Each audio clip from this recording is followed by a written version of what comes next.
Catalunya porta 14 anys sense poder acudir als mercats internacionals de capitals per finançar-se. No és voluntari. El Fons de Liquiditat Autonòmica obliga la Generalitat a finançar-se a través de l'Estat espanyol. Madrid gestiona el deute de Catalunya. Imagina una empresa que no pot tenir el seu propi compte bancari. Tot ha de passar pel compte del pare, que decideix quant li presta i en quines condicions.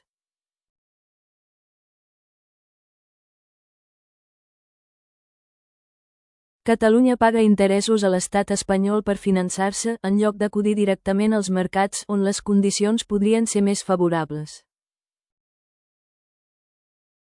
Junts, ERC i PSC han acceptat aquesta situació durant 14 anys. El nou Codi de Finances de Catalunya consolida l'EFL sense canviar-ne l'essència. Segueix CatFutur.